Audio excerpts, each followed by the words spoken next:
बिस्मिल्लाहिर्रहमानिर्रहीम। आप देख रहे हैं crime watch with Aamir Mirza. दोस्तों, बदमाशी की दुनिया के एक ऐसे किरदार के बारे में आपके साथ आज शेयर करूंगा जिसने अपने बदमाशी के दौर में किसी को कबूल नहीं किया, उसने किसी को नहीं माना, इंतहाई हाथ चुट था, लोगों को अगवा इस तरह किया करता था जैसे आम रूटीन की बात हो। कत्ल, इक़दाम कत्ल, भत्ताखोरी और अगवा के बेशुमार मुकदमात उस पर दर्ज थे। एक कत्ल के मुकदमे में जेल जाता है और जेल से जब रिहाई होती है तो ऐसी तारीख़ी रिहाई ना कभी देखने को मिली और ना ही कभी सुनने को मिली। कैंप जेल से दाता दरबार तक तलबा का एक हजूम जुलूस की सूरत में उसको लेकर जाता है और सारे रास्ते इस कदर हवाई फायरिंग होती है कि खुदा की पनाह, कोई रोकने वाला नहीं, कोई पूछने वाला नहीं। ये किरदार एक ऐसा किरदार है, इसने उस दौर के बड़े बड़े बदमाशों को भी चैलेंज किया, उनको ललकारा क्या बल्कि उनको सबक भी सिखाया इसने, लेकिन उसका किसी ने कुछ नहीं किया। बिलाखिर उसकी मौत हुई, उसका कत्ल होता है तो उसको कपड़े भी नसीब नहीं हुए। एक हमाम में नहाते हुए उसके मुखालफीन ने उसको कत्ल कर दिया और उसके बाद वो बड़े आराम से फ़रार हो गए। जी हाँ, मैं बात कर रहा हूँ इस्लामपुरा कृष्ण नगर के रिहायशी रईस गुज्जर उर्फ रईस टैंकी की। रईस टैंकी 80 की दहाई में सिविल लाइन कॉलेज में पढ़ा करता था। वहाँ पर तलबा तंजीम जमीयत का राज हुआ करता था। वहाँ पर इसकी तालिब इल्मों से या उस तंजीम से कुछ बनी नहीं, जिसकी वजह से ये वहाँ से छोड़कर MA कॉलेज आ गया था। कहते हैं MA कॉलेज में इसने दाखिला कोई नहीं लिया था, लेकिन इसने वहाँ पर ज़बरदस्ती अपनी बदमाशी के ज़ोर पर कब्ज़ा कर रखा था। हॉस्टल पर इसका कब्ज़ा हुआ करता था और तंजीम MSF होती थी। MSF के जितने भी उस दौर के रहनुमा होते थे वो सब इसके ताल्लुक़ वाले दोस्त थे, इसके साथी थे। उसमें अरशद अमीन चौधरी जो एक बहुत बड़ा नाम तलबा सियासत का हुआ है, आबद चौधरी, सफदर जट वगैरह, बिलाल वगैरह, इफ्तिखार चौधरी वगैरह, ये सब उस दौर के अच्छे खासे माने मंझे हुए तलबा सियासत में इनका नाम हुआ करता था। और इसने रईस टैंकी ने जब MA कॉलेज पर कब्ज़ा किया, MA कॉलेज चला गया, तो उसके बाद से इसने अपनी जुराइम की ज़िंदगी का सही मायनों में आगाज़ किया। इसके बारे में शुरू से ही कहते हैं कि बड़ा हाथ छुट था, बदीद था और जालिम भी बड़ा था, कहते हैं कि, और अपने दुश्मनों को स्पेयर नहीं किया करता था। उस दौर में एक तालिब इल्म जिसका ताल्लुक़ जमात से था, जमीयत से था, नवाज़ ख़ान उसका नाम बताया गया है, उसको अगवा करके ये दयाल सिंह कॉलेज लेकर जाते हैं। इसके साथ कहते हैं वाजिद, उमर गोगी, बिलाल और एक दो दोस्त और थे इसके साथ। वो उसको अगवा कर कर लेकर जाते हैं, वहाँ पर उसको तशद्दुद का निशाना बनाते हैं और उसको कहते हैं कि ठुड्डे मार मार कर इन्होंने जान से मार डाला था। वो नवाज़ ख़ान एक अच्छा बड़ा नाम था उसका, उस दौर में पंजाब लेवल का वो ओहदेदार था और उसके साथ जो इन्होंने सलूक किया उसका मुकदमा इनके ख़िलाफ़ दर्ज हुआ। उस मुकदमे में ये गिरफ़्तार होकर जेल चले जाते हैं। कहते हैं कि जेल में इनको 1.5 साल रहना पड़ा इस कत्ल में, उसके बाद इनकी रिहाई भी हुई। जेल में ही उस दौर के बड़े नामवर अंदरून शहर के 2 किरदार हुआ करते थे, बड़े बदमाश होते थे वे, सैकड़ों कत्ल उन पर थे, अच्छू बारला और बाला वगैरह। जेल के अंदर इसका उनके साथ बड़ा अच्छा ताल्लुक़ बन गया। जब वो बाहर आए और इसकी भी रिहाई हुई तो बाहर भी इनके अच्छे मामलात चलते रहे। बात मैं कर रहा हूँ रईस टैंकी की। रईस टैंकी की इस कत्ल में, नवाज़ ख़ान के कत्ल में जब ज़मानत होती है तो सैकड़ों तलबा उसकी रिहाई के लिए, उसकी रिहाई की खुशी में कैंप जेल जाते हैं। कैंप जेल जब जाते हैं तो वहाँ पर मुसल्ला नौजवान तालिब इल्म बड़ी तादाद होती है उनकी, और इनकी जब रिहाई होती है तो इसकी रिहाई एक तारीख़ी रिहाई है।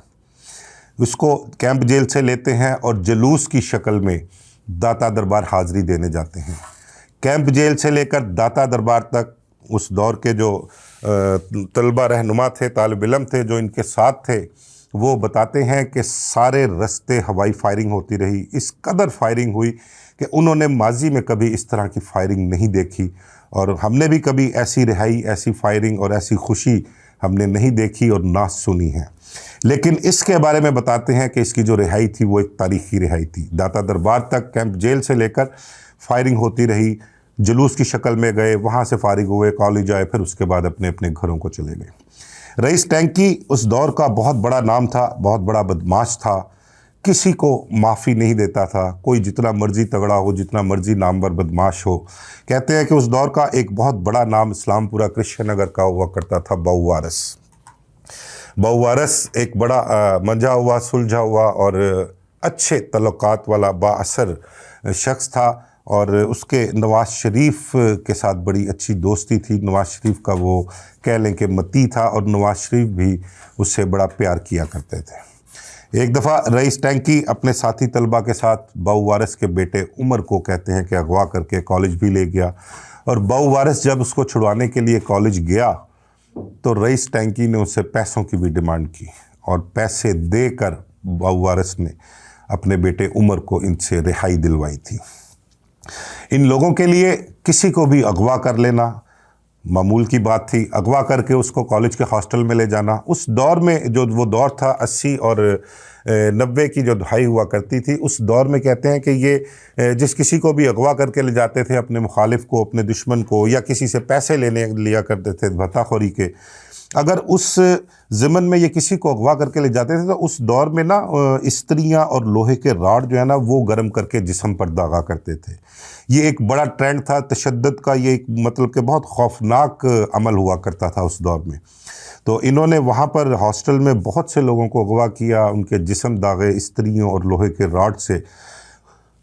कोई भी उनका मुखालिफ किसी तलबा सियासत का होता, कोई बदमाश होता या किसी से इन्होंने पैसे मांगे होते तो ये अगवा करके उसको ले जाते या उस पर फायरिंग करते, ज़ख्मी करते। इक़दाम कत्ल और कत्ल के इन पर बेशुमार मुकदमात दर्ज थे, अगवा के कई मुकदमात दर्ज थे, भत्ताखोरी के मुकदमात थे, लोगों से पैसे मांगा करते थे। बेशुमार तो ऐसे भी वाक़यात हैं कि लोगों ने इनको खौफ के डर के मारे पैसे दे दिए और पुलिस को इत्तला तक नहीं की थी। रईस टैंकी इसके सामने ना कोई बदमाश खड़ा होता था, ना उस दौर के कहते हैं कि पुलिस अफसर भी इससे कतराया करते थे और कोशिश करते थे कि ये एक तलबा सियासत उस दौर में एक बड़ी खौफनाक चीज़ हुआ करती थी और तालिब इल्मों का जो कट होता था उससे पुलिस वाले और इंतज़ामिया और रियासत जो है वो खौफ खाया करती थी और ये किसी ना किसी लेवल पे अपने मुतालबात मनवा लिया करते थे।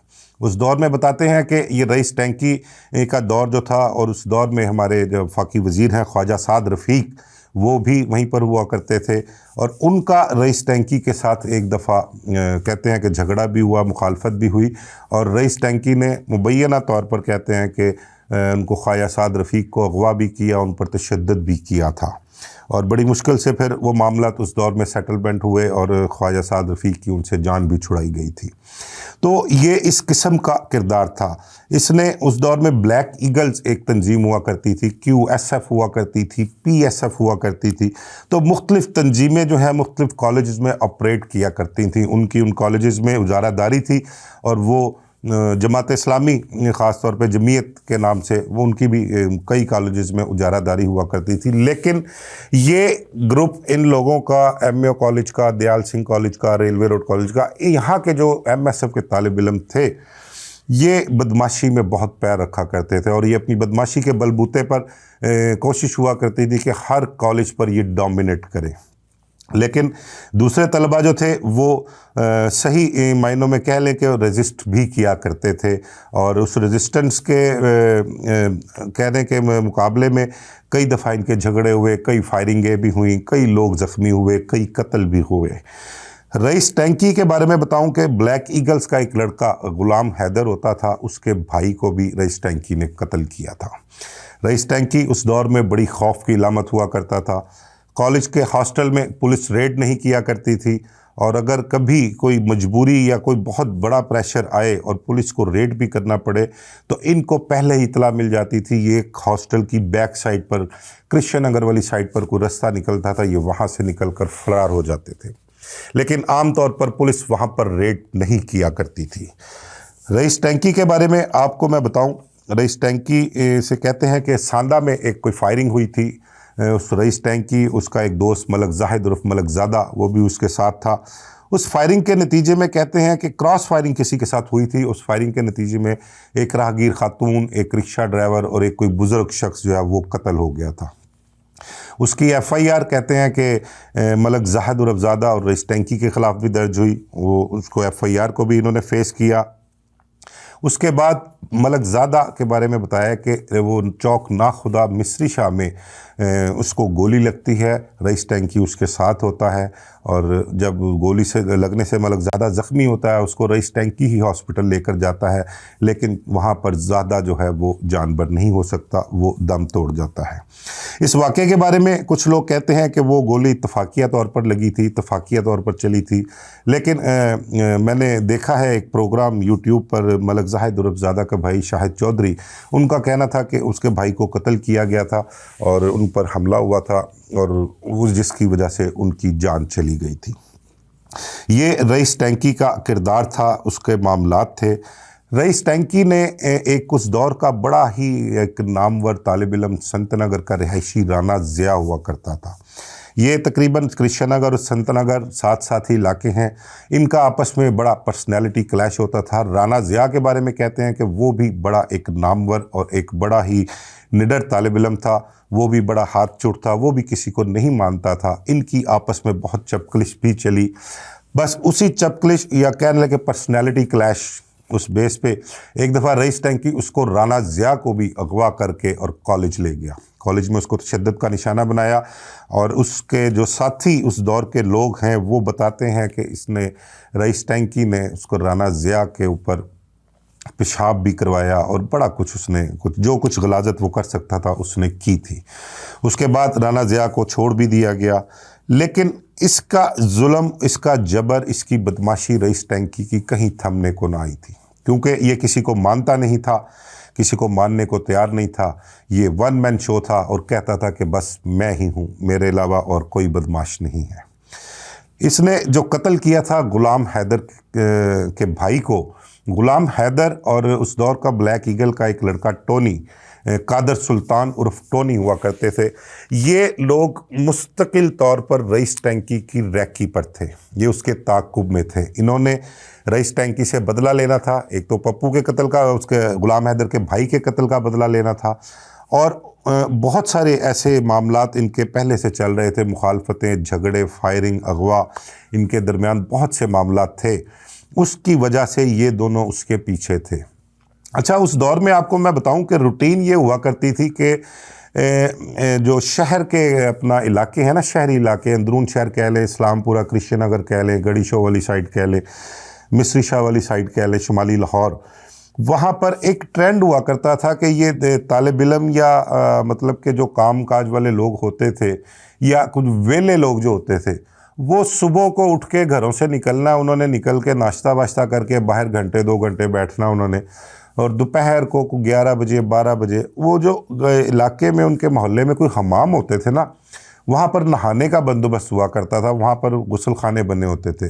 तो ज़्यादातर लोग ना, उस ट्रेंड था कि वहाँ पर जाकर उन्होंने नहाना धोना, वहीं पर कपड़े छपड़े कलफ वाले कॉटन वाले सूट पहनने, और वहाँ से निकल के उन्होंने फिर अपने काम पे निकलना या अपनी मार पे निकलना होता था।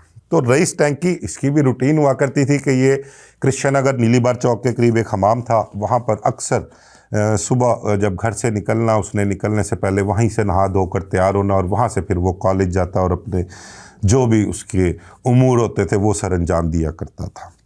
तो ये दोनों, कादर सुल्तान उर्फ टोनी और गुलाम हैदर, ये उसके ताक़ुब में थे।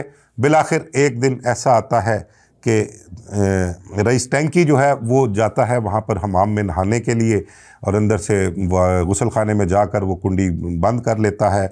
उसका असला वसला जो होता है वो भी वहीं पे वेपन होता है उसके पास, वो बाहर रखता है।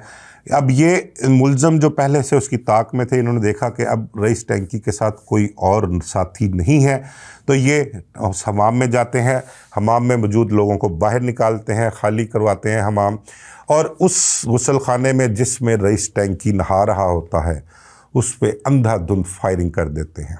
फायरिंग इस कदर शदीद करते हैं कि रईस टैंकी, उनका मकसद ये होता है कि वो किसी भी सूरत बच ना सके, और बिलाखिर उस हमाम में रईस टैंकी की मौत वाक़या हो जाती है। दोनों मुलज़म वहाँ से फ़रार हो जाते हैं, और उसके बाद कुछ अर्सा बाद कहते हैं कि ये दोनों गिरफ़्तार भी हो गए थे।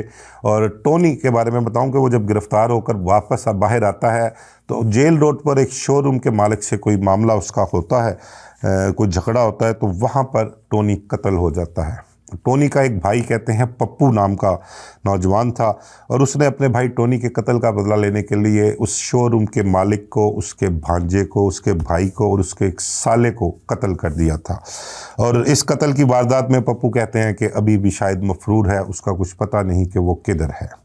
तो रईस टैंकी की बात हो रही थी। रईस टैंकी एक ऐसा किरदार जिसने कोई 80 से लेकर 88 तक 8 साल अपनी बदमाशी की इंतहा की, अपना स्टेटस एंजॉय किया, लोगों पर अपना सिक्का लोहा मनवाया उसने, और लोगों को बताया कि वो वाकई में एक वन मैन शो बदमाश था। उसने अपनी बदमाशी के दौर में किसी को कबूल नहीं किया, लेकिन बिलाखिर इख्तिताम हुआ क्या?